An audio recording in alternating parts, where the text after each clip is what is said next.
नमस्कार दोस्तों, कैसे हैं आप सभी। आप सभी का मेरे चैनल वंदना सिंह ऑफिशियल में हार्दिक स्वागत है। दोस्तों, आज बहुत दिनों बाद मैं एक नई वीडियो लेकर आई हूँ और मैंने आपको बताया था कि मेरी बेटी का विवाह पड़ गया था मार्च के महीने में। तो मैं उसमें बहुत ज़्यादा व्यस्त हो गई थी क्योंकि मेरे घर में और कोई सारी कार्य संभालने वाला नहीं था। और वैसे भी माँ के ऊपर तो सारी जिम्मेदारियाँ होती हैं, तो बहुत सारे काम संभालने होते हैं।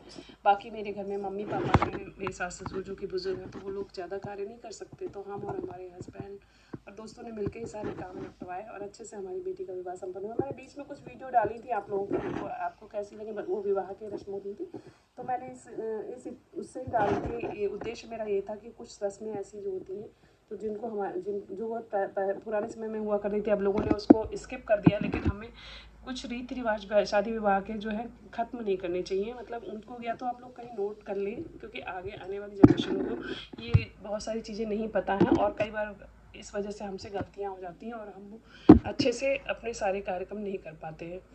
तो इसलिए मैं वो छोटी छोटी वीडियो डाली, मैंने आगे भी डालूंगी। आज मैं बात कर रही हूँ अधिक मास की। बहुत सारे लोगों के क्वेश्चन थे कि अधिक मास जो है कितनी तारीख तक है, मतलब 2 महीने का होता है तो कितनी तारीख तक है दोस्तों। तो इस साल 2026 में अधिक मास जो है 15 जून 2026 तक है।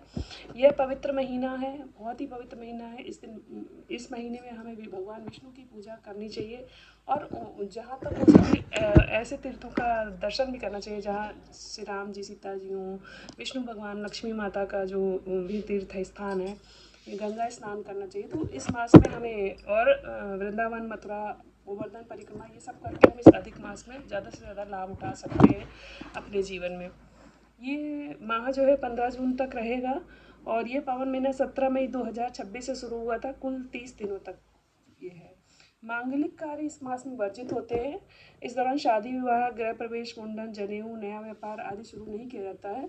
मांगलिक कार्य पूरी तरह से उनमें रोक रहती है, लेकिन पूजा पाठ में कोई रोक नहीं है। जैसे कि हमें अगर कोई किसी प्रकार की पूजा करनी है, कथा करनी है, सत्यनारायण की कथा करनी है, जाप वगैरह बिठाना, तो वो सब उसके लिए कोई रोक नहीं होती है। यह महीना भगवान विष्णु मतलब जो पुरुषों में उत्तम है, जगत के पालनहार हैं, पुरुषों में उत्तम पुरुषोत्तम भगवान विष्णु का महीना कहला जाता है, इसीलिए इसे पुरुषोत्तम मास भी कहते हैं। और ओम नमो भगवते वासुदेवाय नमः, इस नाम का आप अगर इस माह में जप करते हैं बार बार, अगर आप संकल्प लेके करते हैं तो आप 11,000 का, 21,000 का, 51,000 का संकल्प लेके उसको पूरे महीने में उस नाम का जप कर सकते हैं। और निरंतर कुछ लोग जप करते हैं जिसके लिए उन्हें माला जाप की ज़रूरत नहीं होती है, तो आप वैसा भी जाप कर सकते हैं। निरंतर ओम नमो भगवते वासुदेवाय नमः का जाप करते रहें। और विष्णु सहस्त्र नाम का पाठ बृहस्पतिवार को मतलब गुरुवार को करें, और नहीं कर सकते हैं अगर गुरुवार को, तो इस माह में कम से कम 2-3 बार तो इस विष्णु सहस्त्र नाम का जाप आप कर सकते हैं। और जो लोग रोज़ कर सकते हैं तो वो लोग रोज़ करें। इस मास में दोस्तों दान करने का बहुत महत्व होता है। इस मास में जो हम दान करते हैं उसका बहुत ज़्यादा महत्व होता है। पूजा पाठ का फल सामान्य दिनों की अपेक्षा इसमें फल जो है बहुत मिलता है, दुगुना तिगुना मिलता है। अगर हम और महीनों में नहीं कर पाते हैं तो इस महीने में हमें विशेष रूप से अन्न का, वस्त्र का, जल का दान करना चाहिए और दीप दान करने का भी नियम होता है। कुछ लोग 33 मालपुओं का भी दान करते हैं, मतलब मालपुए मीठे आटे में मीठा मिलाकर और घी में उसको तलते हैं और उसके बाद मालपुए बोलते हैं उसको। तो उस तरह से भी हम 33 मालपुए का दान अधिक मास की समाप्ति में कर सकते हैं। तो 30 दिनों के होते हैं और एक पितरों के नाम से होता है, एक जो है अपने जो कुल देवी देवता हैं उनके नाम से होता है, और एक अन्य भूल चूक अगर किसी प्रकार की कोई रह गया हो तो उसके नाम से। तो इस तरह से 33 मालपुओं का दान करना भी पुण्य माना जाता है, शुभ माना जाता है। आप इस मास की समाप्ति तिथि के नियमों, पूजा विधि, इसके बारे में शुरू होने वाले शुभ मुहूर्त के बारे में अगर जानना चाहते हैं तो आगे मैं फिर वीडियो बनाती हूँ आपके लिए।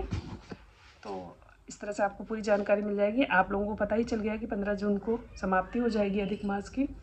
और 33 मालपुओं का दान या नहीं कर सकते हैं, अगर मालपुए भी नहीं बना सकते हैं तो आप वैसे ही जल का दान कर सकते हैं, किसी को पानी पिला सकते हैं, किसी मंदिर में पानी का दान कर सकते हैं, वाटर कूलर वगैरह दे सकते हैं जहाँ पर नहीं है।